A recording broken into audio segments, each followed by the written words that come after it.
Oras sa udyat, ganap ng 11 minutos. Makalipas ang alas 8 ng umaga. Programang nakikinig, programang inaalam ang masasabi mo, programang magbibigay ng tama at totoo. Para tama ang alam mo, tara, usap tayo para malaman ang Damdaming Bayan. Live sa DZRH Radio, DZRH TV at DZRH Digital.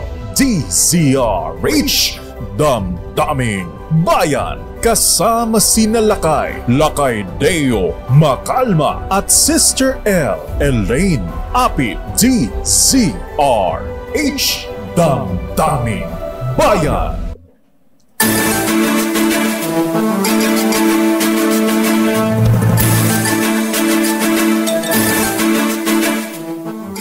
Magandang umaga, Luzon, Visayas at Mindanao.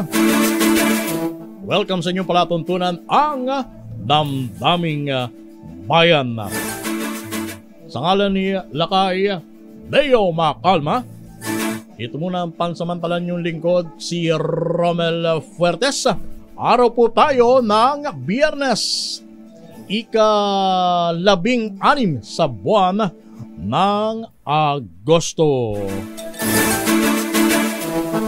At syempre, kasama natin sa programa ang kaakit-akit, ang napakagandang si Miss Elaine, Sister L Apit. Magandang umaga, Sister L. Magandang umaga, Lakay Romel. Thank God it's Friday. Magandang umaga, Luzon, Visayas at Mindanao. Kumusta po kayo ngayong araw ng oh my gosh, it's Friday. Yes, at thanks ngayon God, it's a Friday. Ay, ubos na pala yata yung sweldo. Dumaan lang ba sa palad? Hindi nga dumaan, Lakay Romel eh. Oo, parang pumasok tas biglang lumabas sa ATM. Ayan. Pero kumusta po kayo ngayong araw ng Biyernes na marami tayong balita. Ito po si Sister L Elaine Apit minus Lakay Mayor Deo Macalma. Good ba talaga ang Friday natin pare-parehas, Sister L? Alam mo Lakay Romel, kung pipiliin natin maging magpakapositibo, good ang ating Friday. Ayun. Yes. Pero dapat tayong humarap sa katotohanan na meron talagang mga pagkakataon nako talagang pagka ganitong Friday susungit ang araw mo. Alam mo kung bakit? Bakit? Ngayon pa lamang abisuhan na natin yung mga motorista. Yung mga kababayan natin na gumagamit ng krudo, gasolina, diesel at maging kerosene. Sapagkat sa susunod na linggo, partikular sa araw ng Martes, ayan, tataas na naman ang halaga ng produktong petrolyo. Ayan yung sinasabi natin yung patitikimin ka ng konting saya. Actually, maganda yung bugso nung nakalipas na linggo Oo, di ba? pero sa Ang laki bagay, ng tapyas presyo. Pero kasi ngayon kung pagbabanggain natin Lakay Romel, ilang centavos na, dalawang magkasunod yon. Tapos itong nakaraan mahigit 2 piso ang rollback, 'di ba? Nung nakaraang Martes. So kung ngayon ay higit piso, konting-konti na lang Lakay Romel, lugi na naman talaga. Talagang lugi pa rin ang ating mga motorista. At ang nervous natin pare-pareho, baka yung magiging pagtaas sa susunod na linggo, maging mitya na naman. Na maging serye ng pagtaas ng halaga ng mga produktong petrolyo.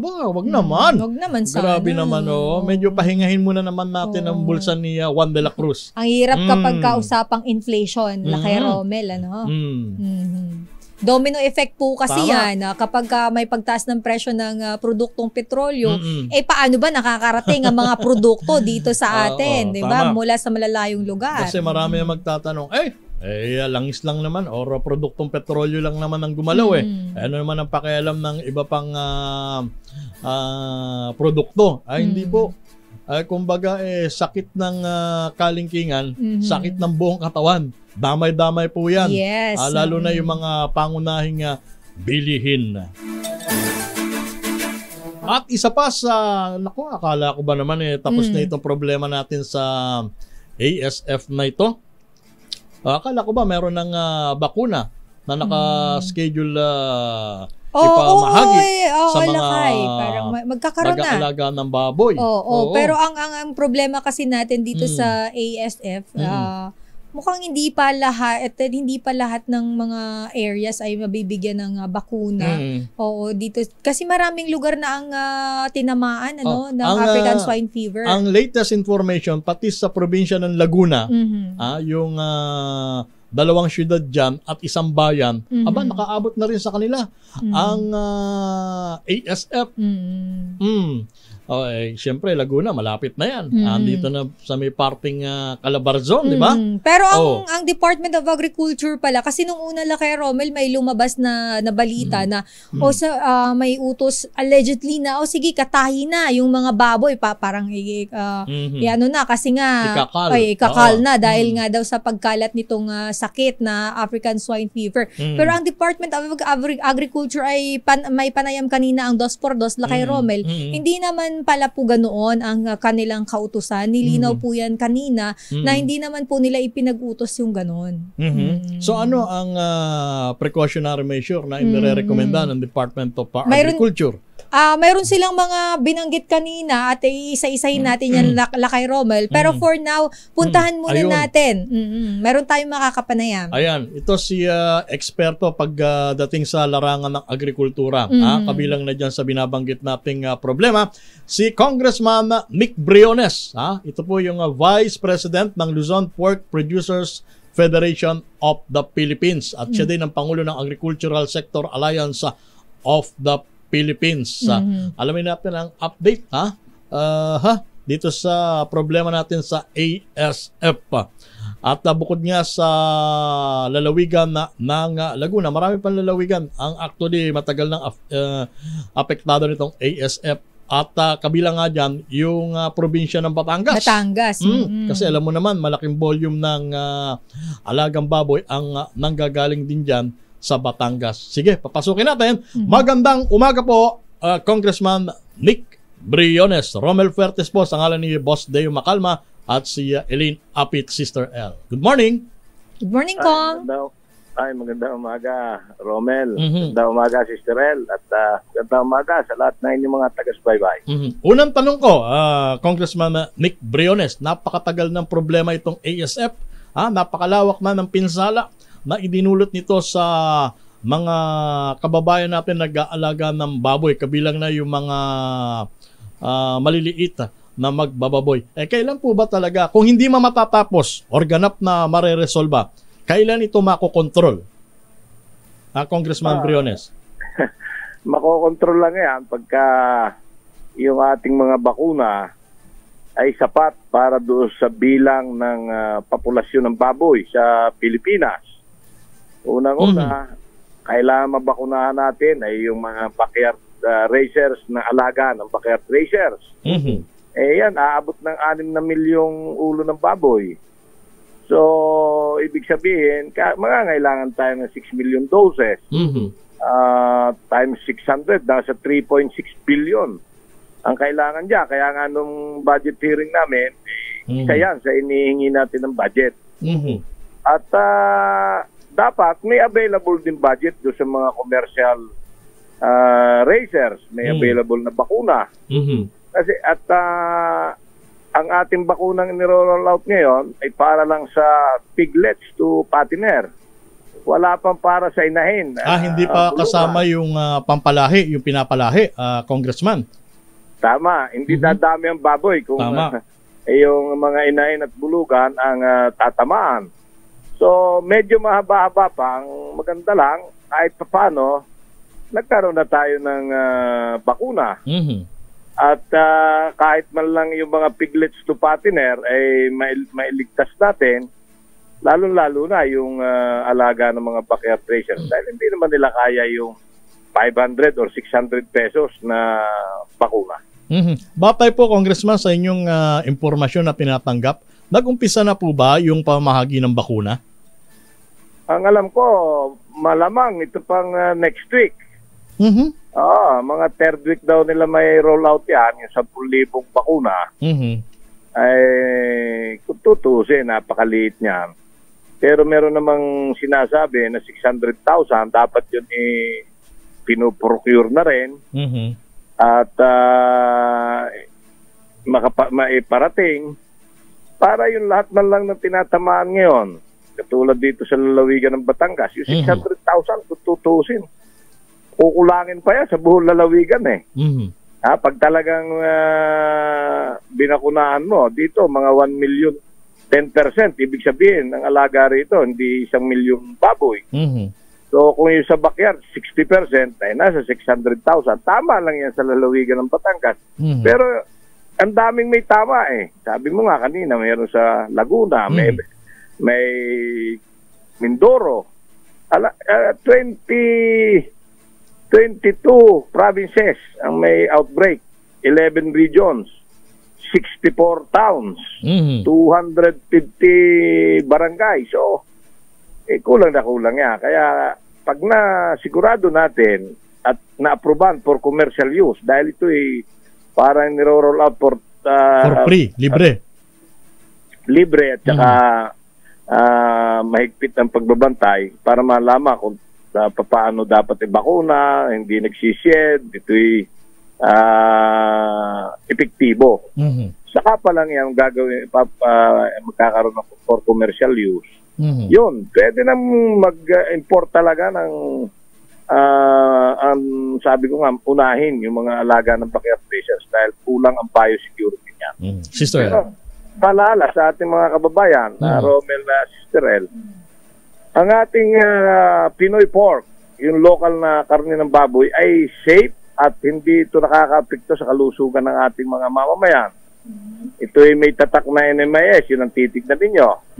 So, kung para sa imported, ay masasabi ko, mas safe pa rin yung ating karning lokal sapagkat yan namang ASF, kaya nakarating dito dahil diya sa imported na karne.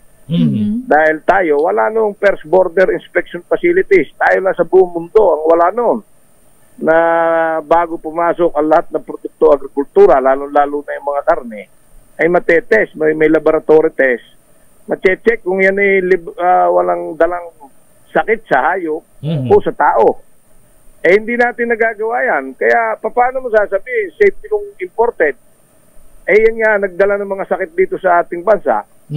So, mas masarap pa rin at sa ang ating local pork. At ligtas. Yun ang importante sa lahat, Congressman Briones, hindi ba? Go ahead, Sister Kong Nick, na bagamat next week pa po ay dumating na po yung, parating pa lang po yung bakuna and next week po sisimulan yung pagbabakuna. Kumusta naman po ang sitwasyon ng ating mga hog raisers, yung ating pong mga magbababoy? Ilan na po ba? Mayroon po ba kayong datos, specifically po dyan po sa area ng Batangas? May mga nalulugi na po ba na mga magbababoy natin? At kung kayo po ay may datos, magkano na po ang nalugi sa kanila? Pagbabasihan natin yung isang bayan, yung Lubo, na tinamaan ng may 10,000 ulo ng baboy, doon pa lang kung kukwentahin mo sa 10,000 ang isang ulo, hindi naman, ang puhunan naman namin dyan, nasa mga 15,000 to 17,000 per head. Kung 15,000 yan, 150 million ang nawala na doon sa bayan ng Lubo. Sa Lubo alone, ito, sa Lubo pa lang po ito, Tama, ang ating tinamaan dito, parang 8 bayan. Napakadami. So, kung ganon, kahit sa 100 million, parang 1 billion na nawawala sa ating magsasaka. At hindi ito lugi, ha? Bankrupt ang tinatamaan. Ibig sabihin, ubos ang puhunan. Kaya nakakalungkot. Sana yung pagbabayad ng Department of Agriculture, ng ating government, mag-set aside talaga ng emergency fund or calamity fund na sasapat para mabayaran nung, sabi nga, magaling naman, binago ni Secretary Kiko Lauren, yung amount, yung piglet, 4,000, yung malaking baboy, 8,000, yung inahin, bulugan, 12,000.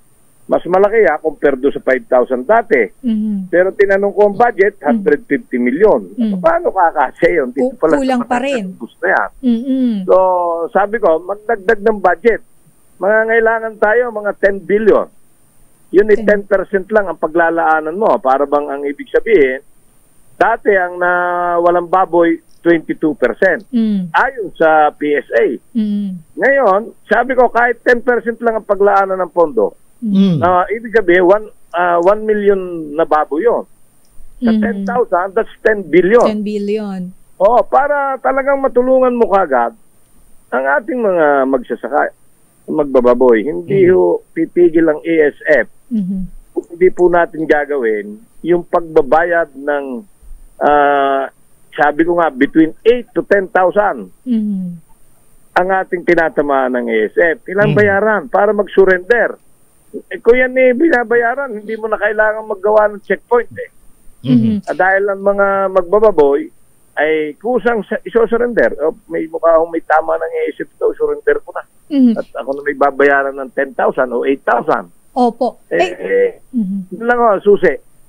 Kung Nick, ang pinag-uusapan po natin dito ay Batangas pa lang, hindi lang naman po Batangas ang affected nitong ASF dahil 'di ba po mayroon pa pong mga iba pang mga probinsya ang affected po nitong ASF. According po sa Bureau of Animal Industry, nasa 58 provinces po ang apektado pa rin. Nung mag-report sila sa budget hearing namin, 22 provinces, 11 regions. Okay. Tama. 64 towns. So, napakalawak niyan. Kaya lang, kahit naman mag-declare ng national state of calamity, dahil hindi naman sasapat pa rin ang bakuna, yun ang, dahil hindi pa naman for commercial use. Hindi pa rin kaagad makakabili ng ganong karaming bakuna. Yung sinasabi ko na nasa mga 10 million doses. Ngayon, kung yun man lang indemnification, yun man lang mabayaran yung mga natamaan, mag-set aside agad. Kung hindi kaya yung 10%, 5% ng populasyon ng ating baboy, at mga 5 billion. At kaya kung nire-request yung National State of Calamity, that's right. Sapagkat na magagamit yung calamity fund ng presidente, yung mga local government, magagamit yung kanilang calamity fund. So, yun ang purpose. Kaya natin nire-request yun. Sana'y magawa yan dahil yung problema ng ASF, since 2019, nung previous administration, walang ginawa na pagbabayad sa tinatama ng African swine fever. Kaya halos naubos yung ating baboy. Kaya tayo nahihirapan ngayon. Pero ngayon, na pagbabayad, kailangan madalin at lapatan ng tamang budget. Kasi kahit sabihin natin yung meron tayo babayad, pag naubos yung maliit na pondo, ano ibabayad mo sa mga susunod? At speaking of budget, Congressman Nick Briones, hindi kaya maapektuhan yung tinutukoy nyo na malaking pondo na dapat pilaan dito sa pagresolba ng problema sa ASF sa malaking budget cut na napipinto sapagkat mula doon sa mahigit na 500 billion pesos na ni-request ng Department of Agriculture, mukhang nasa 200 billion pesos lamang ang inaprubahan or inallocate sa ilalim ng 2025 national budget. Tama ka, Mel. Kaya nga kami nalungkot. Dating 213 billion, naging 200 billion. Ang nire-request ni Secretary Kiko Laurel ay 500 billion plus. Napakalaki ng diferensya, Congressman. Mahigit 300 billion. Secretary Kiko Laurel, na ang ating bansa, pagdating sa agrikultura, napabayaan ng 3 decades, 30 years. Even ang presidente, alam yan. Kaya dapat talaga ihabol yung mga budget. Ito kailangan. Naghihirap tayo, ang mga magbababoy, ang daming nababangkrap. Mayroon pa ngang, alam natin, 2 nagpakamatay dyan. Nako. Noong kasagsagan, nung mag-umpisang isip na 2020-21. Ganon, katindi ang tama niyan. So, bakit hindi natin lagyan ng budget yan? Kahit pa 5 billion. Kasi kung yan ay malalagyan ng budget, yung 5% na tinatamaan, mababayaran mo, isusurrender. Hindi kakalat, hindi dadami ang tatamaan. So tingin ko yung 5 billion baka sapat na yan. Dahil nga lahat isa-isang magsasabi sa barangay captain, sa mayor o may tama ho yung aking baboy. Pwede ho ba surrender ko na at bayaran. Ako. Ay, ang maganda ngayon, hindi na katulad dati na in 500 meters, ipapatayin. May bagong nilalabas ngayon ng DA, lalabas. Wala ko may labas na nila. Kausap ko si Yusik Asis, na ang gagawin, sa isang barangay, hindi ilalockdown at papatayin lahat yung baboy. Ang gagawin, itetest, pag positive, patay. Pag negative, ibebenta. Di napakaganda niya. Yan ang tamang protocol Tama. Para hindi matakot na itago, ibenta agad kahit bata pa yung baboy. Para hindi mabilis maubos yung ating baboy. Yan ang pinakatamang pagbabagong gagawin nila. In other words, Congressman Briones, hindi na ipapatupad yung nakagawian na pag merong natuklasan na positibo sa AFF. Lahat ng mga katabing baboyan lahat yun patay. Eksakto, kalukuhan yun Tapos wala ka ibabayad. Anong ini-expect mo sa ating mga kababayang pag pinatay mong baboy, hindi mababayaran, i-bankrupt ka? Talagang aaray.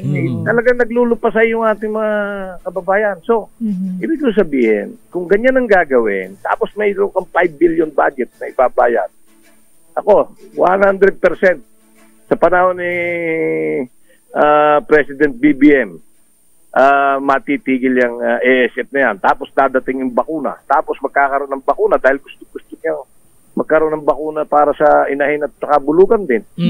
Sigurado, within his term, mawawala ang ASF dito sa ating bansa. Kung Nick, tama po kayo kasi medyo naguguluhan po yung ating mga kababayan dahil nga po before, di ba, nabanggit nyo nga na kapag affected yung area, lahat ng mga katabi pinapatay din yung mga baboy.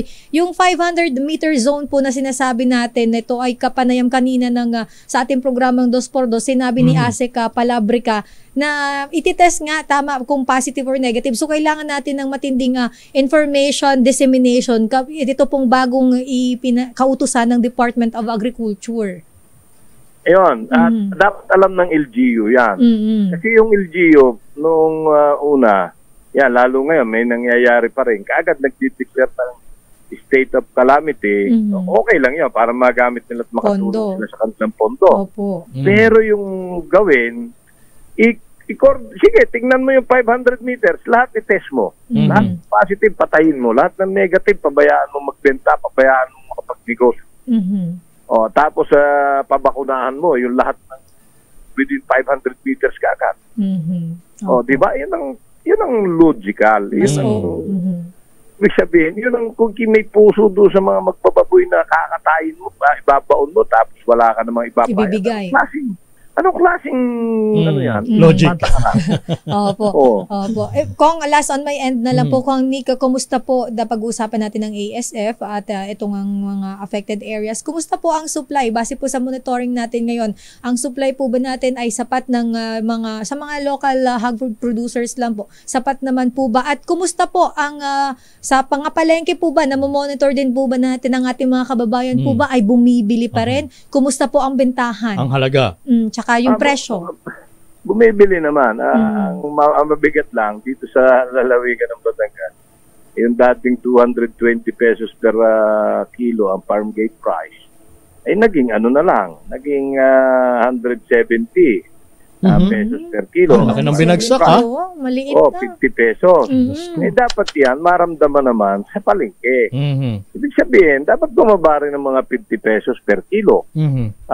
Dapat ang presyo ngayon, kung yan ay 170 plus 120, dapat nga 290 yung kasim, laman. And then mga 330, 350 lang yung liempo. Pero balita ko, meron pa nagpo-400. Malaking kalukuhan na yan. Ginagamit na nila tong nananamantala. Oo. Dapat ibaba nila para lalong mas marami ang bumili ng ating baboy. Gaya naman na sabi ko, even ang DOH, World Health Organization, nagsabi na hindi yan nagdadala ng panganib sa kalusugan ng ating mamamayan. At mas masarap naman. Kaya naman nataas yan pagka nagkukulang kasi mas masarap naman yung sariwa. Pag niluto mo, malinamnam, mapakalayo. Magluto ka ng frozen ng 2 buwan. Magluto ka nung kabibili mo lang, ay napakalayo ng lasa. Yes. Oo. At isa pa, Romel and Sister El, Go ahead.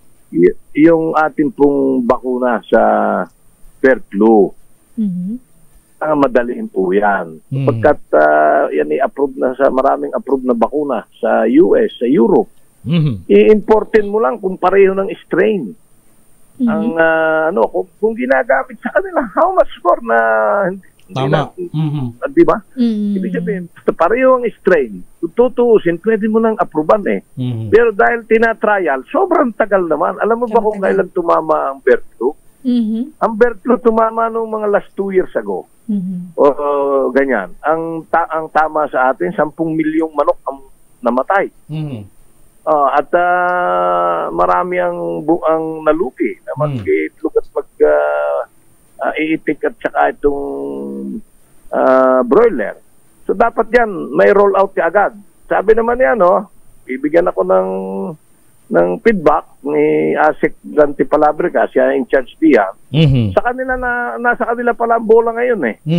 Kailangan ma-approve nila yung trial ng yung dalawang kumpanya, parang Boehringer at Seba. And then after that, ma-approve din ng FDA. Huwag nilang patagalin. Tama. Hintayin pa ba natin na tamaan ulit tayo? Samantalang yung ibang kalapit nating bansa, Congressman Briones, matagal nang na-contain itong problema na ito dahil sa bakuna. Tama. So, bilisan. At yan hindi katulad ng ASF na naghahanap pa ng bakunang pwedeng gamitin. Ito meron ng available na bakuna. Malapit. Pangatwa, Romel, meron ako kaunting panawagan. Okay po. Sige po. Mahal na Pangulo. Alam mo, meron tayong ipinasa sa Congress at sa Senate na batas, ang tawag dito ay Anti-Agricultural Economic Sabotage Act. Ito ay laban sa smuggler, hoarder, profiteer, cartel. Urgent bill ng Presidente ito, priority bill. Sapagkat sabi nga niya, nung minsan sa Sansona, bilang na ang araw ng mga smuggler, hoarder, profiteer, cartel. Dahil noong naging 750 ang kilo ng sibuyas eh. So, kaya galit siya. At ako'y naniniwala seryoso ang ating Pangulo. Subalit, nung mapasa yung una na ratify, supposed to be for signature ng Presidente, hindi natuloy. May 22 yan. Netong ito. Hindi niya nasabi sa SONA. Ang alam ko, sasabihin niya sa SONA yon. Ang nangyari, bumalik sa amin, nagkaroon ng, ewan ko, nag-bycam, hindi, ako'y member doon, hindi ko alam kung ano nangyari. Nabago. 3 provision na napaka-importante. So ano na po ang status? Ang status ngayon, iniratify uli, pero nabago. Ang unang nabago, yung sektor na 7, nakasama ng National Council under the Office of the President, natanggal. Hindi nakasama sa National Council yung 7 sektor, rice, sugar, livestock and poultry, ganyan, fruits, vegetable. So, malaking kalukuhan yun sapagkat naging advisory board. Kung kailan ka lang matawag nun. Pangalawa, yung enforcement group, yung manghuhuli, mag-iimbestiga. Dapat dyan enforcement agency yung sanay. So, NBI, PNP, at saka Coast Guard. Yan lang ang nandun sa unang batas namin ginawa. Nadagdag yung, ayaw namin magtaga-custom para maging independent. Nadagdag yung Department of Finance. Hindi naman enforcement agency yun. At under niya ang custom. So, yung independency, wala. Tapos ang pinakamabigat, yung threshold na 3 milyon na dapat hanggang pagka kinahuli sa smuggling, economic sabotage. Lifetime imprisonment, unbailable, napakaganda ng batas. Ginawang 10 million. Dahil ginawang 10 million, yung 7 container na bigas, inismuggle to, hindi kakasama ro sa paparusahan ng economic sabotage. Okay. Sa madalit salita, ang layunin ng inyong isinusulong Congressman Mick Briones, higpitan natin, dagdagan natin ang pangil ng batas laban sa smuggling. Okay. Exacto. Nawala ng pangil, hindi pangil lang ngipin ang nawala. Ngipin. At saka false hope ang ibibigay niya sa ating magsasaka at mga isda. Ang akala nila may pag-asa, wala pa rin. Wala naman. Kaya ayaw ko naman na na hindi maging matagumpay ang Office of the President. Okay. Pero mo, nasa kanya yan, tapos walang mangyayari. Ayaw natin noon. Okay. Alam po, seryoso ating Presidente. Oo, kasi wala naman napaparusahan. Ang tagal-tagal na natin may pinapangalanan, wala namang napaparusahan. Wala ding nakukulong ng mga smuggler. With that, Congressman Nick Briones, nako, marami pa sana kaming dapat itanong sa inyo pero kinakapos na po kami ng oras at maghahanap buhay po muna kami. Maraming salamat, Congressman Nick Briones. Napakaraming impormasyon ang inyong binigay. Napaka-importante po. In the meantime, Thank you. In the Thank you, meantime, Thank ang you. oras natin, alas 8:42 ng umaga. Marami pa tayong tatalakayin pero mag-commercial muna tayo, Sister El. Balik tayo sa inyong programa, Ang Damdaming Bayan. Minus muna ang ating lakay, Boss Deo Macalma. Ang inyo pong napapakinggan pansamantala, ito ang inyong lingkod, si Romel Fuertes. At si Sister El po, Elaine Apit. Nako, nakatutok sa atin ngayong umaga, Lakay Romel. Batiin natin ang Sige. mga kabrad nila kay Deo Uy. ba nakikinig. Good morning po, si Very Worshipful Noble Patch Arbas and Very Worshipful Noble June Guevero ng Immigration from, kanino to? From me daw. Sino Lakay nag-send sa'yo nito? Ayan, basta isa sa mga kabrad niya nagpapabati. Good morning po sa inyo at maraming salamat sa laging pagtutok kahit wala sila kay Deo. Ayan, good morning po. At batiin natin ng happy Uy, birthday ang bunsong anak ni Val Gonzales na si Marie Von Valentine. Aba, ang ganda ng pangalan. Ilang taon na Si Von Von Junior? ay 2 years old na Ayun. ngayong araw. Kaya nagkatay daw ng isang native na manok sa Tarlac. Aba, talaga. Masarap yan Ay, Masarap sigurado yan, yan. makakarating pa rito yan na Bala. Sana naman, di ba? Pagbati mula kay Mami Chel, Kuya Pio at Ate Faith. Ayan, Ayan. happy birthday, Bonbon. Happy birthday, Bonbon. Oras natin, 10 minuto bago sumapit ang alas 9 ng umaga. Teka, papasukin muna natin, Sister El, yung report mula sa labas ng ating impilan. Magtungo tayo sa lalawigan ng Pampanga dahil sa nabanggit na lalawigan ay idinadaos ang pagdinig ng Kamara de Representantes dito sa mainit na issue pa rin ng Pogo. Nako. Gayon din ang Walang katapusan. EJK o yung extrajudicial killings at maging ang issue sa illegal drugs. Naroon natin kasama si RH number 12, Manang Milky Regunan. Manang Milky, good morning. Romel, magandang umaga Romel at Sister El dito nga sa Bacolor, Pampanga. Gaganapin ang kauna-unahang hearing ng Quad Committee o ang apat na komiteng tinatani para imbestigahan ang extrajudicial killings o POGO at illegal drugs na sinasabing nangyari noong nagdaang Duterte administration. Ang apat na komite ay pinamumunuan ni Congressman Robert H. Barbers ng Committee on Dangerous Drugs, Dan Fernandez ng Committee on Public Order and Safety, Bienvenido Abante ng Committee on Human Rights at Joseph Titan Paduano ng Committee on Accounts. Ang investigasyon ng Quadcom ay bilang tugon sa mga resolusyon na isinumite ng ilang mga kongresista para maimbestigahan ang mga issue ng karahasan. Kabilang dito, Romel at Sister El, ang droga na nasabat sa Mexico, Pampanga na nagkahalaga ng 3.6 billion pesos at 1.3 billion pesos sa Mabalacat, Pampanga, bukod sa 3.8 billion na nasabat naman sa Subic Bay Court Zone. Dito ngayon sa hearing at isa sa mga kontrobersyal, si Gerald Romeo Caramat Jr., ang dating hepe ng CIDG. Matatandaan mo, Romel at Sister El, siya yung tinutukoy ni Senator Bato de la Rosa na umano'y handang magbulgar sa issue ng EJK, pero kapalit naman ang posisyon ng hepe ng Philippine National Police. Kausapin namin, Gerald Caramat, magandang umaga po sa DCRH. Kayo po ay isa sa mga inimbitahan dito sa hearing. So ano po ang asahan natin na magiging tugon po ninyo sa controversial na mga issue kabilang na yung alegasyon na kayo daw po ay humihingi ng posisyon bilang hepe ng Philippine National Police kapalit ng pagbubulga sa mga issue ng EJK? Well, good morning. Good morning. Sa lahat ng mga listeners sa DCRS. Good morning. Good morning, General. Depende sa flow ng pagtatanong ng mga committees. If they will ask kung ano yung katotohanan, I have my evidence to prove na hindi hindi po yung totoo na sinasabi nilang nagbo-volunteer ako ng information in exchange for the GPNP's position. So,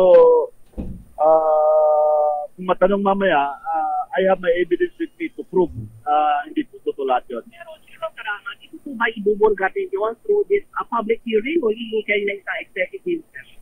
Kaya nang sabi ko, depende sa po ng hearing na ito.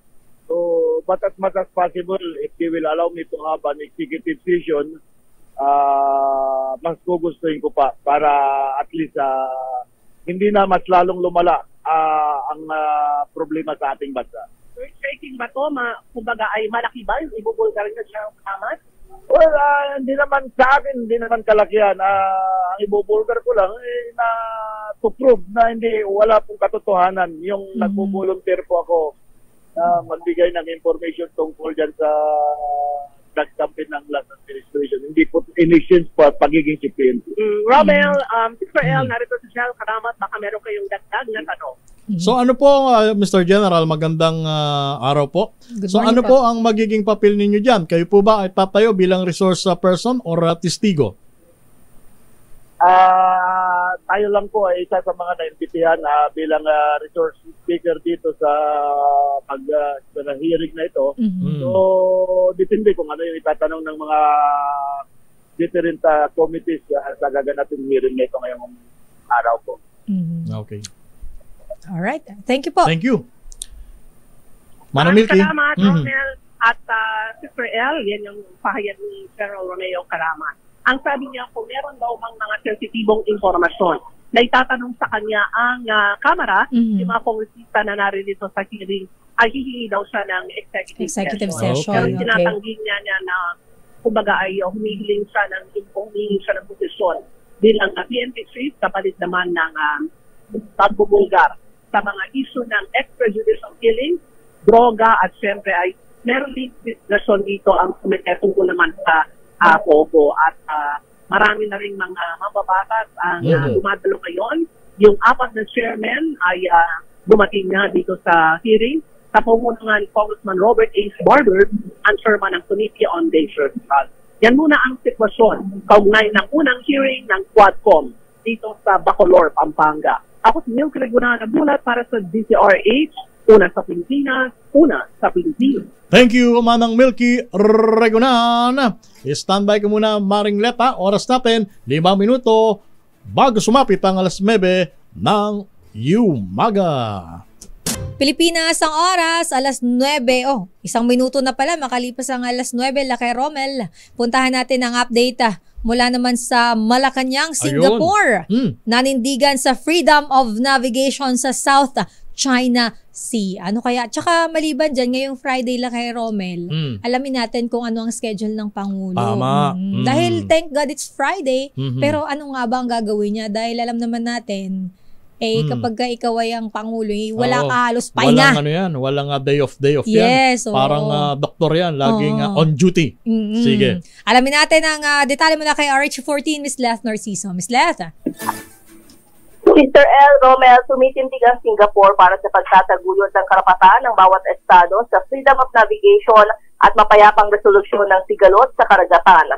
Sa joint press statement matapos ang bilateral meeting kay Pangulong Ferdinand Marcos Jr., binigyang diin ni Singapore President Tharman Shanmugaratnam na mahalagang issue ang usapin ng South China Sea. Iginit ito ng international law o ang United Nations Convention on the Law of the Sea ang dapat na manaig at ang legal framework sa lahat ng aktibidad sa karagatan. Sinabi naman ni Pangulong Marcos na bilang magkapitbahay ay kapwa mahalaga sa Pilipinas at Singapore ang West Philippine Sea. Umaasa ito sa pagpapatibay ng commitment ng dalawang bansa sa pagpapanatili at pagtataguyod ng kapayapaan, seguridad at kaayusan sa rehiyon. Samantala ngayong araw, wala pang inilalabas na schedule ang Malacanang schedule ni Pangulong Marcos para ngayong araw ng Biyernes, pero kadalasan kapag ganyan ay meron siyang mga private meeting. So hindi pa ina-anunsyo, Maring Let, kung asaan ang presidente bukas at sa linggo? Oo, wala pa sa ngayon, Romel. Okay, maraming salamat na Maring Let Narciso. Ito si Leth Narciso para sa DZRH, una sa Pilipinas, una sa Pilipino. Thank you, Miss Let Narciso mula sa Palasyo ng Malacanang. Uy, yung mga kababayan natin, pinag-iingat natin. Kasi kahit na maganda na ang kalagayan ng ating panahon, tumataas pa rin ang kaso ng leptospirosis. Oo, Laki Romel. Actually, ang Department of Health ay may datos sila na inilabas. Yung latest nila kahapon, hinahanap ko lang yung latest ilan na nga, Laki Romel. Ang sabi ng Department of Health, mula noong August 8. Kailan may August 8? August 8 Thursday. Yan ay Thursday. Pakinggan nyo to, mula August 8 hanggang 13 nung Tuesday. Alam nyo ba kung ilan na ang nadagdag sa kaso? Ito, panibagong kaso mahigit sa 500 ang dinapuan ng leptospirosis.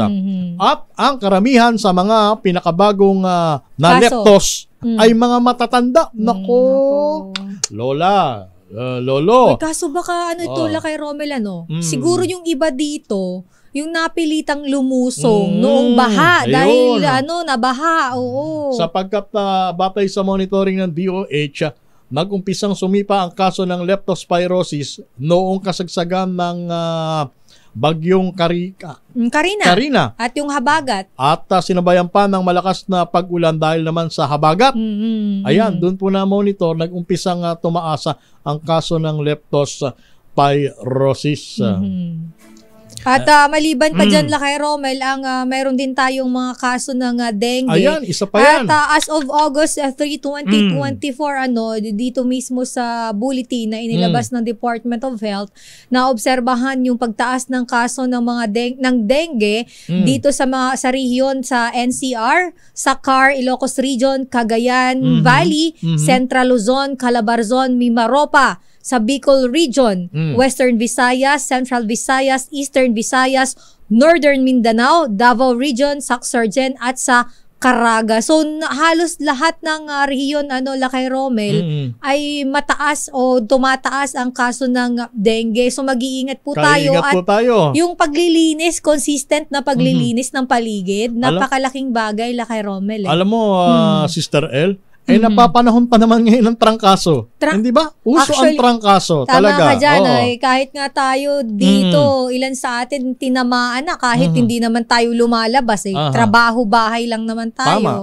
Yung mainit na panahon tapos biglang bubuhos ang ulan. Ayan, yung sudden change of weather.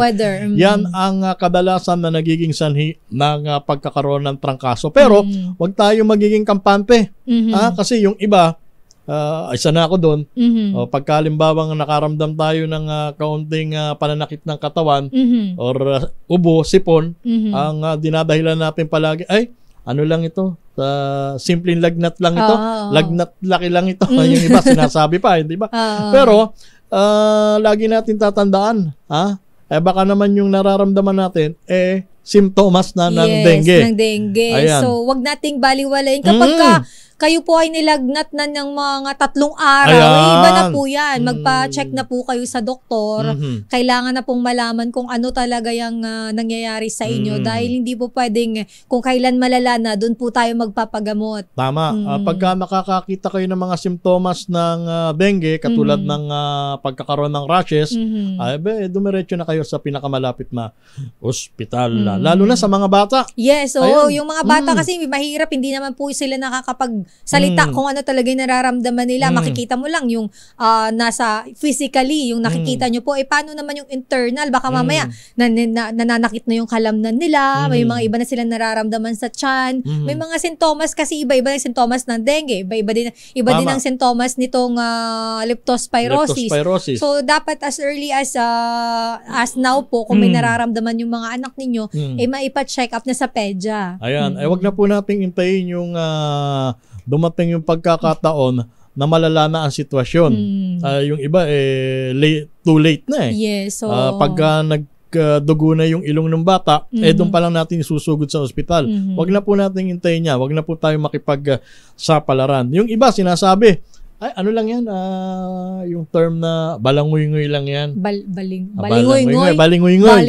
Yung pagdurugo ng ilong. pagka matindi ang init. Oo. 'Di ba ganyan? Pero iba naman kasi yun. Tsaka yung panahon ngayon, hindi naman mainit na. Pero hindi. Ibig sabihin, merong mga area dito sa ating bansa na napakatindi pa rin ang panahon. Wag na po tayong sumugal. Ayan. Better safe than sorry, sabi nga nila. Kaya ang tinatanong ni Eduardo Mahinay, magandang umaga sa iyo. Baka pwede nating ma-interview ang Pag-asa dahil matindi ang init ng panahon. Wala pa. Walang may Pag-asa weather station. Wait na. Okay. Pakitanong daw bakit maalinsangan. Pero alam mo lang kay Romel, yung panahon ngayon natin, ngayon pansin mo, hindi consistent. Kasi biglang magkakaroon tayo ng mga tinatawag na yung thunderstorm advisory. Mga 2 to 3 hours yan. Tapos biglang mainit na naman. Kaya nagiging dahilan din po, kaya nagiging uso yung flu. Marami ang nagkakalagnat, marami ang nagkakasipon. Yung iba natin naman mga kababayan, ano ba naman kayo? Ang ganda-ganda ng panahon Ngayon, naghahanap kayo ng ulan. Pagka bumuhos naman ang ulan, nagreklamo kayo. Saan ba tayo talaga pupunta? Ganun po talaga, tayo ay nasa climate change. Nakasalanan din naman po nating mga tao. Diba? Huwag na po tayo magtaka. Talagang ganyan po talaga ang takbo ng kalagayan ng panahon dito sa ating bansa. Ang importante, lagi tayo mag-iingat. May nabasa pala akong komento dito, ma-segue ko lang kay Romel. Kasi, past 2 days, ay nitong nakaraang 2 araw, tama, ano ba ngayon? Friday na, meron kasi sila kay Binububwet na, yung nakaraan, kongresista, di ba? Dito sa NCR na, antindi, 40% ang kanyang komisyon. Hinihingi na ang tawag niya, SOP. Mayroon pa kasi itong katandem na isa pa. Parang riding yung tandem, Magkasama sila, magkatabi sila ng lugar. Congressman. Ano ba yung para sila ng posisyon. Okay nga. At ano yun ito? Baguhan din. Baguhan din ito. Baguhan din. Sa mga nagtatanong po, utang po muna yan nila, kaya baka po sa Monday maibigay na niya. Huwag nyo na po akong kulitin. Wala po akong alam doon. Bigyan mo na lang uli ng clue. May isa pang, Basta may isa pang baguhan din. Hindi, sabihin mo lang, honorable. Honorable. Ayan. Gentleman. Ayan. Na, kumukurot-kurot din. At mukhang... Hindi kurot yun. Kung sinabi mo na 40%, dakma yun. Kasosyo. Mukhang kasosyo nitong isa na naibubuit na nila kay. At ang malupit, sikat to, Lakay Romel. Kilala. Aba. Taga saan kaya yan? Ayoko nang sabihin. Basta Luzon, dito, Visayas, Mindanao, ang sabi nila ang sabi ng bubuit nila kay, ito ay nasa NCR din. Metro Manila. Pero hindi ko babanggitin. Sila kayo nakakaalam dyan. Yan ay... Wala na bang ibang clue? Ayoko ang magbigay. clue pa lang dalawa sila. Basta dalawa sila. Riding in tandem. Yung isa na ibubwit na. At ang hinihinging SOP or komisyon sa bawat proyekto is 40%. Pero ang malupit doon, yung unang naibubwit nila kay Romel. Hindi mo alam kung ilan yun. 50% yun. Pambihira. Halos siya lang ang kumita. Yung nauna lang kay Romel, 50%. Yung kapatid niya, dapat may 15%. So, total of 65%. Ang mapupunta doon sa contractor ay ilang porsyento na lang. Kaya inaayawan na siya kay Romel. Ayaw na. Dahil wala in return, pagka ganyan ng labanan, return, itong si kontratista, gagawa rin ng style para hindi, makabawi man siya kung di man siya tuluyang malugi. Gagawin na lang niya, make up na lang sa kalsada. Siyempre, halimbawa, ang dapat na gamitin yung semento, halimbawa, 500 bag ng semento. Ang gagawin ay? 200 bag na lang. Lugi? Nadali na nga ako nung dalawa dadalihin nyo pa ako. Kaya nga kay Romel, inaayawan na ng mga contractor dahil sabi nila, sobra-sobra naman na yan. Grabe naman na yan. Parang gusto nila sila lang ang mabuhay sa mundo. Parang too much naman. Masyado naman po tayong suwapang. Huwag naman po ganun, garapala na masyado. Pero shout out sa mga ka-lodge daw ni Sir Alex Go. Ayan ang Sinukuan Lodge number 16 at sa Bagong Bayan Lodge number 4, especially sa Sandigan PMA Class 1982. Mabuhay po kayo dyan. Hello po sa inyong lahat. Ayan. Bueno, mamaya tuloy nga natin yan kasi itinatanong ni Chito Villahermosa. Magandang umaga sa iyo, Chito. Pangalanan nyo na kung sino yung miyembro na yan. Crocs daw. Edwin Duque, sa detalye ng yung balita, may kaugnayan to sa transport strike. Oo, yung mukhang may nagbabanta ng 3 araw na transport strike. So alamin natin ang update dyan mula kay RH23, Edwin Duque. Edwin Duque, magandang umaga. Edwin. Elaine, Kuya Romel, na-alerto yung ating kapulisan, ang Caloocan Police at ang Northern Bulacan District. Dahil itong araw na ito, yung huling araw, doon sa 3 araw na banta ng grupo ng mga jeepney na magkakaroon ng tigil pasada at magkaroon ng protesta. Ngayong umaga ay nagkaroon ng pagtitipon dito sa Monumento Circle sa Dambana ni Gatadres Bonifacio. Pero agad naman itong nagapan dahil sa dami ng ating kapulisan. At yung unang bugso kanina ay nagkaroon ng mabigat na dali na trapiko ang kabaan ng MacArthur Highway at ang northbound ng Samson Road. Dahil yung mga sasakyan ay natigil dito sa may kanto ng Circle at Samson Road. Pero ngayon ay kontrolado na ito at dito rin yung persa ng DPSTM habang patuloy na sumisigaw ng kanilang ipinaglalaban itong grupo ng mga pampasehong jeep dito sa Mananosica. Pero mamaya alis na at maaaring magtungo sila sa bahagi ng Quezon City dahil wala silang permit at pinagbigyan nila upang isigaw ano yung kanilang hinaing. Okay. Anong pa man ay alis na. So yan, ating update mula sa Monumento Circle sa Caloocan. At hindi ko kinagulat sa DZRH, una sa Pilipinas, una sa Pilipino. Maraming salamat, Edwin Duque. Oy, teka muna. Kayo mga nakasubaybay sa aming himpilan, ang malakas stickering promo. Eto na.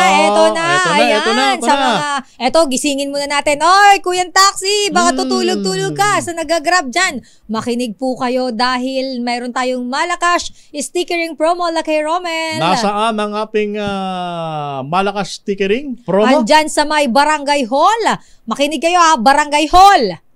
Barangay Hall po ng Santa Cruz, dyan sa may Davila Corner, Zapote Street, sa may Makati City. Ano pang hinihintay nyo? Sugod na! Oo, again po ay announce natin Barangay Hall po ng Santa Cruz, sa may Davila Corner po yan ng Zapote Street, dyan po sa lungsod ng Makati. Kung kayo po ay nakikinig, nanonood sa amin ngayon, mga Grab driver, taxi driver, o kahit ano man po yung dinadrive nyo, kahit po bike po yung dala mo. E-bike, pwede rin? Kung nakatutok sa atin, why not? Kung kayo po ang mauuna dyan sa area ni Sherwin Alfaro, si Sherwin po ay, kung makikita nyo po, pag may nakita po kayo dyan na mistiso. Magandang lalaki. Magandang lalaki. Hindi po si Sherwin yon. Hindi, biro lang.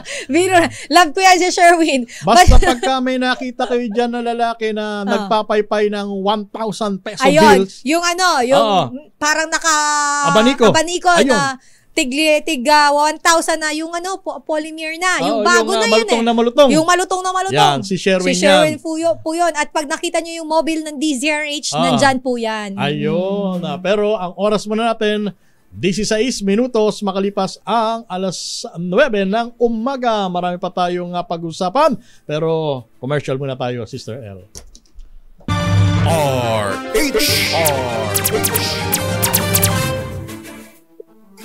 Balik tayo sa inyong programa, ang Damdaming Bayan. Minus muna ang lakay ng bayan. Mayor ng Star City, lakay, Boss Deo Makalma. At ito pansamantala ang nakupo sa inyong himpapawid, si Romel Fuertes. At syempre kasama natin, andito pa rin po, of course, Sister L. Elaine Apit. Ayan, shout out kay Sir Boy Valmores. Isang magandang umaga po sa'yo. Nakatutok sa atin yan palagi. Sabi niya, be happy with what you have.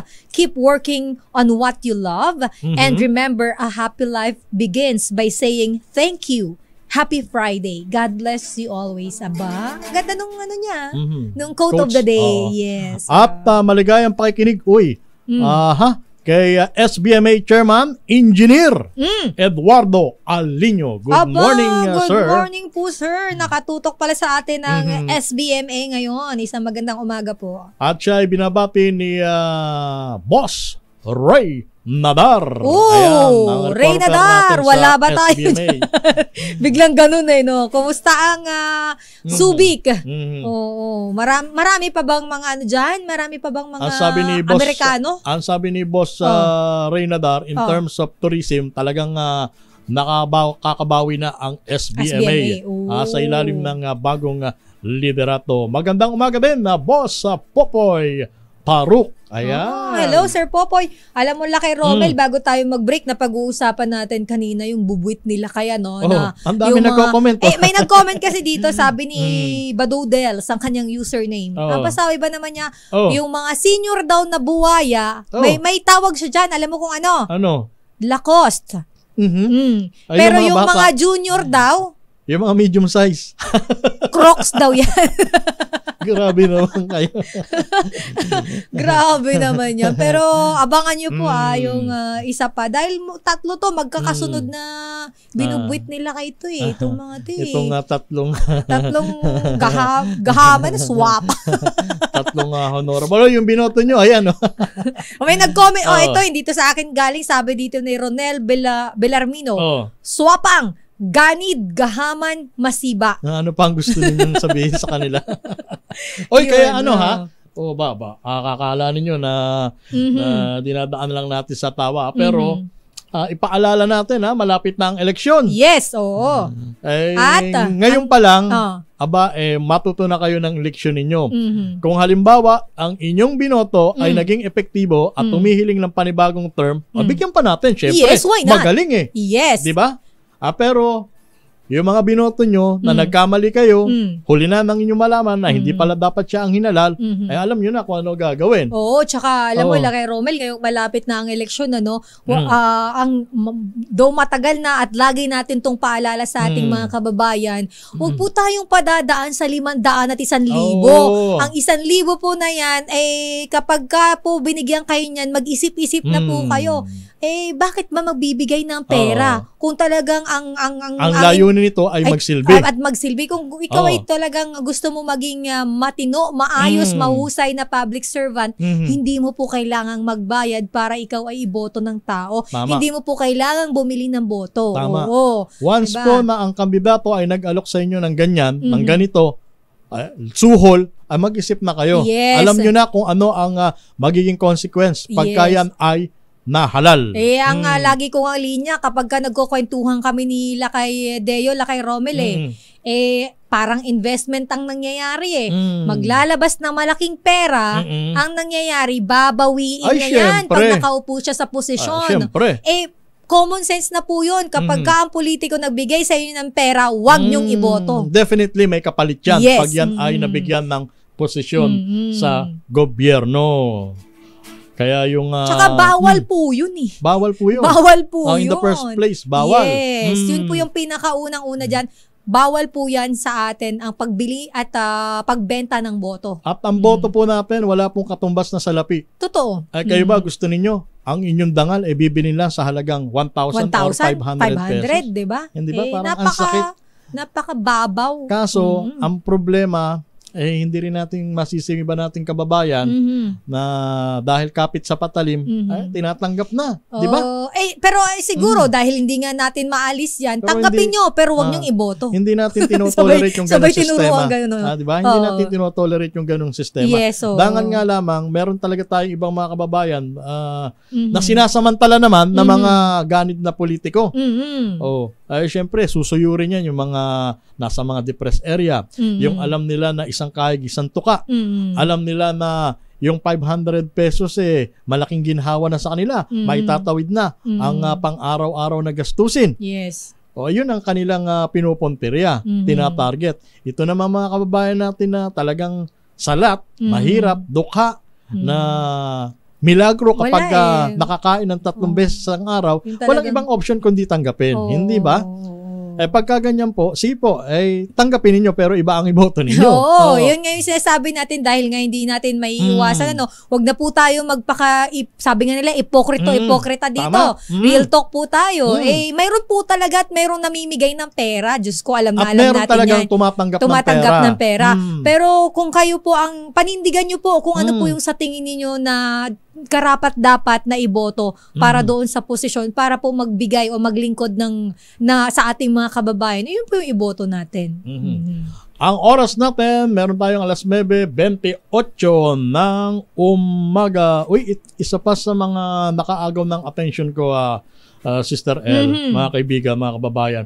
Itong panuntunan ng PNP tungkol sa pagkuha ng gun permit, alam niyo po ba na yung mga aktibong pulis at aktibong sundalo ay exempted na sa pagkuha ng drug test at neuro exam sa pagkuha ng kanilang gun permit. Tama ba? Kasama ba ang mga sundalo? Wait lang. I-check natin police dito. Lang. Sige nga. I-check i-double check natin yung facts about that. Pero or police lang. Yung sinasabi kasi kay Romel na exempted. Dapat ba na may exempted dito? Ayun ang tanong. Dapat ba? Kasi tinitingnan natin dito, lalo na yung psychological test. Porket ba ikaw ay pahingi nga muna kami ng detalye. Aktibong pulis? Oo, pahingi nga kami, Tita Malu, Porke ba ikaw ay aktibo sa serbisyo, exempted ka na sa pagkuha ng psychological at drug test? Ganun ba? Teka muna. Yung ibang mga kumukuha ng gun permit, siguradong tataas ang kilay sa panuntunan ng PNP. Yung mga kababayan natin na senior citizen, kumukuha ng neuro at drug exam para makakuha ng gun permit. Yung ibang, yung mga aktibong police ay exempted na. Mukhang hindi sa atin nakamonitor ang News Center News Center, nangihingi kami ng detalye nung sa gun permit, aktibong polis at sundalo kay Romel ang hindi dadaan sa drug test at psycho test na sa pagkuha ng lisensya ng baril. So, ang tanong dito, bakit sila gagawing exempted? Pero, kung aktibo kung aktibo ka, di ba meron naman silang, bago sila ma-issuehan, may mga test naman dahil aktibo nga pero kahit na. Pero kung pang personal siguro, baka ang tinutukoy nila dito kay Romel, kung service firearm naman, I think hindi siguro dahil 'di ba mandatory, mayroon naman talaga sila dapat service firearms. Pero kung ang sabi ni kasi dinaan na sila doon sa drug and psych test nung nasa serbisyo. Okay. So, yun nga yung binabanggit ko kay Romel. Pero kung paano kung personal na baril? Kasi di ba may service firearm, which is service firearm yun in-issue ng gobyerno yun Siguro, para maging fair sa lahat, sa akin lang dapat kahit yung mga aktibong pulis at sundalo, ganun din dapat, sumailalim din sa tamang proseso. Kasi napaka-crucial niya, biruin mo, psychological, at saka drug test. Pero kasi bago sila mapunta ng serbisyo, dumaan sila sa drug and psychological test naman. Pero how sure you are na mananatiling ganun ang estado ng kanilang kaisipan? Pero, how sure you are na sila ay pagkatapos nun, hindi naman sa inuhusgahan ko pero aminin natin sa hindi. Sa bagay, yung iba nga pumasa pero nakakapag-commit pa rin ng At saka Sister El, napakaraming pulis. Majority actually, ang napakahusay, napakawasto ang pag-iisip, kumbaga talagang deserve sila na maging miyembro ng PNP, pero meron talagang ilan dyan. Sabihin natin na 3 or 2% ang sumusuway sa batas. Tapos bibigyan mo ng gagawin mong simple ang pagkakalob sa kanila ng baril. Paano kung halimbawa yung maliit na porsyento na yun ang na-issue mo ng gun permit at hindi sumailalim sa neuro at drug test? Ang kasi lalo na itong drug test, kasi hindi naman natin sigurado, kaya talaga dapat yung drug test, 'di ba? Hindi natin alam kung, hindi naman natin sinasabi, wala po kaming sinasabing ganun. Pero we are not sure naman kasi talaga. So, kailangan dumaan sila sa ganito. Lalo na, aside sa service firearm nila, of course, may mga iba dyan talagang bumili ng barel para sa sarili nila. O kung bibili ng barel, para sa sarili nila, na sa kanila nakapangalan talaga. Hindi in-issue. Ano ba ang purpose in the first place? Bakit gusto ng PNP na gawing exempted yung aktibong pulis at sundalo sa neuro at drug test? Ano ba ang sabi ni PNP Chief? Kunin natin yung, meron ba tayo dyan yung explanation ni PNP Chief tungkol dito? Dahil sumalang na sila sa kaparehong pagsusuri? Regular daw ang ginagawa na psych test sa PNP. Kailangan lang daw mag-submit ng ID. In other words, parang redundancy. Oo, magiging redundant. Okay. So, ito ang paliwanag ng pamunuan ng Philippine National Police. Sige. Ay, tanong natin doon sa mga kababayan natin, lalo na yung mga lehitimong gun owner. Kung sila ba ay tutol or sang-ayon doon sa panuntunan ng PNP na gawing exempted na yung mga aktibong pulis at sundalo sa neuro at drug test. Ayan. Dapat naman talaga, no? Pero kung ito ay regular naman na ginagawa talaga ng PNP, kasi hindi naman po namin alam totally kung ano yung paano yung proseso, pero at least may explanation na pala ang pamunuan ng PNP Lakay Romel dahil regular naman na ginagawa. Pero ang tanong sa mga sundalo, ganun din naman siguro. Same. Oo. Sana naman pagka paninindigan nila yung ganyang panuntunan, sana mahigpit naman na ma-monitor. Yes, so yung monitoring on their end. Pagsailalim sa psychological at drug test. Ang nag-aalala lang naman tayo kasi baka mamaya medyo maging maluwag, hindi natin mabantayan, hindi natin matutukan. Yun lang naman ang atin pong punto rito. Hindi naman tayo against, mayroon lang tayong... At saka hindi natin hinusgahan, of course. Hindi naman, of course. Yung mga active policemen at military in service. So alam naman natin yung mga yan talaga dumaan sa butas ng karayom. Pero hindi rin natin maitatatwa na may ilan dyan na talagang naliligaw ng Lakay Romel, hindi naman mga pasaway. Tama ka dyan dahil hindi naman po ito may tatanggi na marami naman may mga ilan pong uniform personnel na porsyento. Mayroon pong nai-involve. Diba, Lakay Romel, may nanunutok ng baril. May nagpapaputok ng baril. So, yun na mga insidente na yun. Bagamat iilan lang po sila, ang punto pa rin po doon, sila po ay aktibo sa serbisyo. Sige, mamaya, Sister El, teka muna. Papasukin muna natin ang report bago tayo mag-commercial. E911 ng PNP na may parehong teknolohiya sa Amerika. Target ibaba sa MMDA at LGUs. RH number 52, Edniel Parosa. Edniel. Lakay Romel, ibinida ng pambansang pulisya ang E911 services nito na gamit pang responde sa iba't ibang emergency situation gaya ng aktibong krimen. Gamit ang makabagong teknolohiyang kapareho ng sa Estados Unidos, mas mabilis at sentralisado na itong pagtanggap ng ulat ng PNP Command Center kung nasaan tayo sa mga oras na ito. Ayon kay PNP Chief Police General Romeo Francisco Marbil, standard sa paggamit ng E911 ang makaresponde sa loob ng 3 minuto. Madaling napipinpoint na naturang 911 ang lokasyon ng isang caller para sa kagyat na development o deployment ng mga re-responding police, maging ng mga tauhan ng bumbero. Sa press briefing dito sa Campo Crame, sinabi naman ng Interior Secretary Benner Abalos at target din itong ilunsad sa mga lokal na pamahalaan, paunguna siyempre ng Metropolitan Manila Development Authority. Pakinggan natin si Secretary Abalos. Sa Amerika, sa California, sa buong California, sa Highway Authority, kung anong sistema meron doon, yun po yung ngayon. Kamakailan lamang lumagda ng kasunduan itong DILG kasama ang telco giant na PLDT at United States firm na Next Generation Advance o NGA, itong founder ng parehong 911 system na ginagamit sa Amerika. Sa ngayon, Lakay Romel at Sister L, tinatauhan ng 20 pulis bawat shift itong PNP Command Center na gumagamit ng naturang E911 service at tumatanggap ng libo-libong tawag sa isang araw.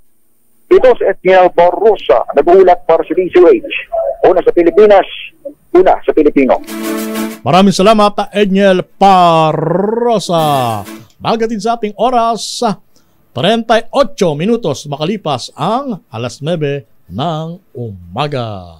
Programa at bago pa sila nating mga balita at mga talakayan Lakay Romel, puntahan muna natin dahil mayroon na tayong winner sa ating Malacash at stickering promo. Wala na, Norman. Makinig maigi dahil baka nasa area mo ngayon ang swerte. Pwede ka magpadikit ng DZRH sticker at pwede ka ring manalo ng 1,000 pesos sa DZRH Mas Malacash ang dikit stickering promo. Alamin na ang location ng ating roaming team. Yes, dahil 131 days na lang bago magpasko. Ninong Sherwin, sino ang naunang pumunta dyan sa may barangay hall sa Barangay Santa Cruz dyan sa Makati? Sherwin? Yes, Sister El at Romel, unang-unang dumating dito sa ating location sa Barangay Santa Cruz Community Complex sa may kanto ng Davila at Papote Street sa Barangay Santa Cruz, Makati City. Itong kuya natin, kuya, pangalan mo? Dennis Yabangan. Si Kuya Dennis. Kuya Dennis, palagi na nakasulit sa D3? Yes po. Sino po pa rin tumakalabas sa umaga? Sergio Macalmo po. Aba naman sila, Kay. Bigyan na yan ng 1,000. Ito may 1,000, no? Ayun, may 1,000. May vitamin na ba yan? Meron siyang vitamin E at saka meron siyang vitamin R. Ayan, may RC, aba. Kompleto. May payong. Siyempre, meron din siyang payong at siyempre, teaser, a t-shirt, and grocery. Ayun. Congratulations, Kuya Dennis. Dati pangalan mo? Arlis Osaraga. Anong drive mo? Taxi. Pakinggan kanina announcement. Sa may Valero. Sa Valero. Sa Makati. Matraffic dun Ayan, congratulations. At isang Grab naman, Grab driver, pangalan mo? Rocky po, Rocky. Kuya Rocky, taga saan ka? Taga-Caloocan po. Taga-Caloocan. Saan mo napakinggan ng announcement kanina? Nandun po ako sa may Rupilo po pagsako. Pagkaba nung ng pasahero ko, narinig ko po yung announcement po kanina kaya tumiretso na po. Aba naman. Talagang nakatutok, ha? Pakinig sa T-Rex, meron din kayong tag 1,000 na siyempre. Aba. Vitamin E. At meron din kayong D3H merchandises. Yes. Meron na 1,000 pesos. Tumutok lang sa D3H. Baka kayo na susunod nating winner sa D3H Mas Malacash promo. Ours number 6. Sherwin Bata Alfaro, DZRH. Una sa Pilipinas, una sa Pilipino. Yun na. Congratulations po!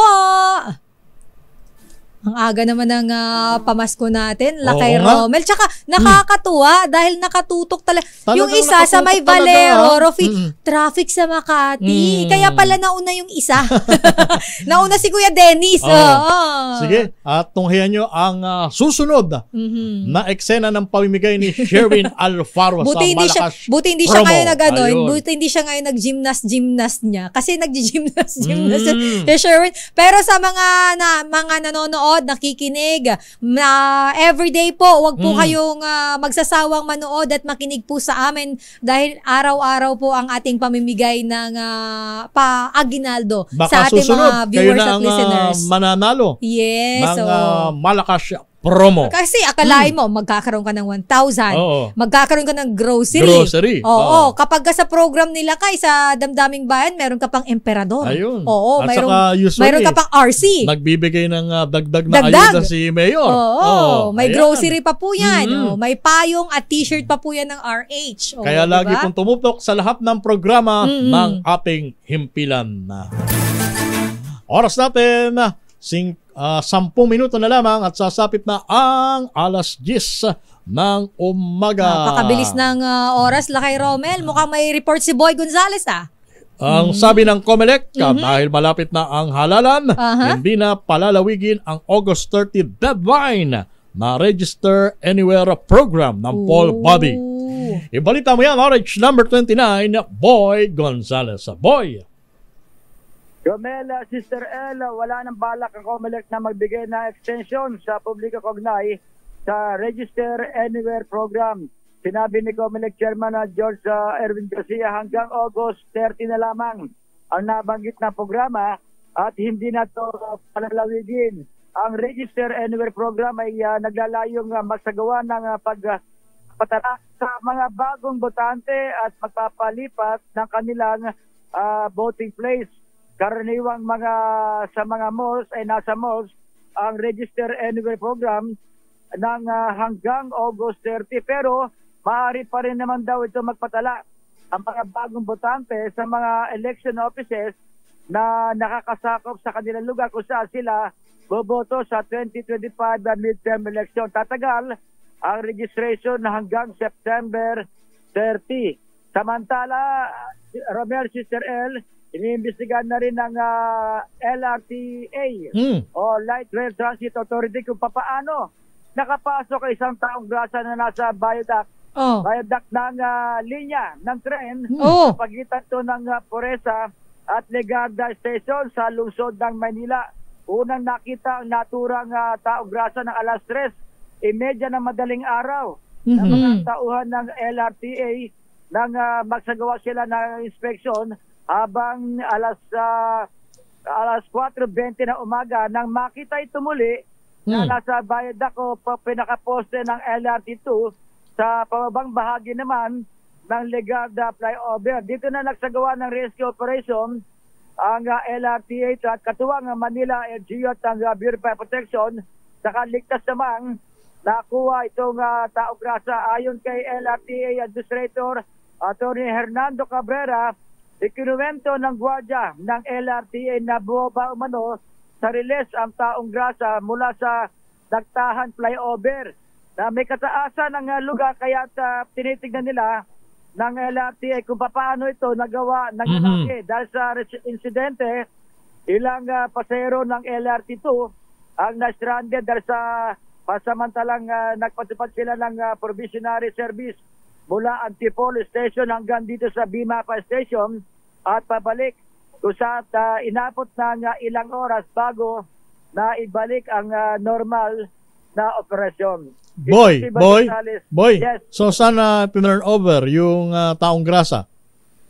Dito sa mga otoridad at sa mga nag-rescue at siyempre at inaalam, tutulungan na rin yan ng bibigyan ng at inaalam bakit dumaan doon saan sa galing at paano nakalusot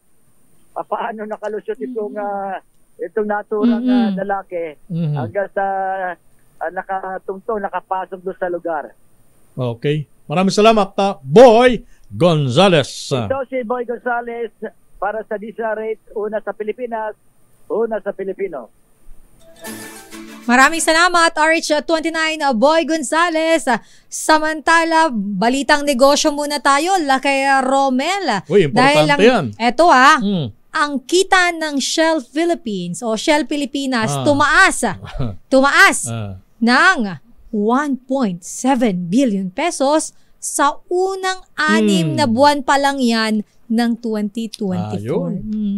Siyempre, lupit. Talaga malupit. Ikaw ba naman sunod-sunod ang pagtaas ng presyo ng crudo alangan namang hindi ka kumita. Di ba? Pero ganun talaga. That negosyo. applies at least to other oil companies. Hindi baka sabihin Shell. Sa tingin ko din naman, same naman with other oil companies din naman. Pero alamin natin ang buong detalye sa balitang negosyo ni RH17. Nicole Lopez, Puyawan. Nicole. Tumaas ang kita ng oil firm na Shell Pilipinas sa 1.7 billion pesos sa unang 6 na buwan ng 2024. Sa regulatory filing ng Shell, resulta ito ng matagumpay na implementasyon nila ng cost-saving initiatives. Ayon sa Shell, nakatipid sila sa operating expenses at naiwasan ng interest rate na aabot sa 0.4 billion pesos. Sa datos ng oil firm, ang 1.7 billion pesos nilang net income mula Enero hanggang Hunyo ay 14 na beses na mas mataas sa 122.9 million pesos na kinita ng Shell sa kaparehong period noong 2023. Pero bumaba ang sales volume ng Shell ng 7.6% sa 2 bilyong litro mula sa 2.1 billion liters noong isang taon. Inihayag naman ni SPC President and CEO Lorely Kiambao Ocial, gumagawa sila ngayon ng mga bagong estratehiya upang mapalakas ang kanilang sales volume. Sa ngayon, sinabi ni Kiambao Ocial, na ang malakas nilang kita sa unang kalahati ng taon ay dahil mas marami silang bagong customer gawa ng mga marketing campaign at promotion. Samantala, lumakas pa ang palitan ng piso kontra dolyar sa 56 pesos and 90 centavos kada US dollar, habang naitala sa $80 and 92 centavos ang halaga ng kada bariles ng Brent crude sa pandaigdigang merkado. At yan ang ating balita sa mundo ng negosyo. Your business is our business. Ito si Nicole Lopez Poyawan para sa DZRH, una sa Pilipinas, una sa Pilipino. Maraming salamat, Nicole. O, teka muna, bago tayo mag-break, ito importante ito ha. Magkarga na kayo ng hanggat kaya ninyo. Ha? Tayo Full mga tank. gumagamit ng gasolina, crudo at maging kerosene. Ha? Sapagkat next week, partikular sa araw na Martes, narito ang tinatayang magiging pagtaas sa halaga ng mga produktong petrolyo. Magkano? Sa gasolina, ang itataas ay mula 65 hanggang 90 centimos bawat litro. Halos piso na to kung tutusin. At sa diesel naman, ang magiging increase 95 centavos hanggang 1.10 centimos bawat litro. At sa kerosene naman, ang magiging taas presyo ay mula 95 centavos hanggang 1 peso and 10 centavos. Ayan. So ano pa ang hinihintay ninyo? Full tank nyo na. I-full tank nyo na. Oras natin. Full tank nyo mga Lunes, kung kaya pa. Oras natin. Meron pa tayong 3 minuto bago sumapit ang 10:00 ng umaga. At meron pa tayong 1 minuto bago sumapit ang 10:00 ng umaga. Magandang umaga kay Kuyang Vic de Leon Lima. Yan, nakatutok siya sa ating himpilan. Good morning. Sabi niya nga pala kanina yung mga matitino at law-abiding daw ang pahihirapan. Yung pinag-uusapan natin na pagkuha ng permit, yung sa baril. Dahil magiging exempted na ang mga aktibong pulis at maging ang mga aktibong sundalo. Shout out sa iyo, Sir Vic. Lagi nakatutok sa atin yan. At shout out ko lang kay Romel, ang Lodge 45 ng Zamboanga City. Nanonood din sa atin. Hello po sa inyo dyan, sa mga mason. At may pahabol ka ba, kay Romel, bago tayo magpaalam? Kasi 1 minuto na lang pala. At maraming salamat sa lahat po ng mga tumutok at sumubaybay sa inyong programang Damdaming Bayan. Sa ngalan po ni Boss Deo Makalma, ito ang inyong lingkod, si Romel Fuertes. Happy weekend everyone! I-shout out ko lang ang aking mama na lagi nakatutok. Hi Mama Yoli! Mama Yoli, love good morning you, ma. po. Ayan, hindi yan uma-absent talaga. Number 1 fan.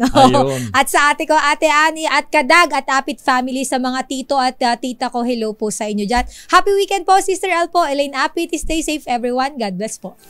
Oras natin, eksakto yung punto, 10:00 ng umaga. Bye! Bye!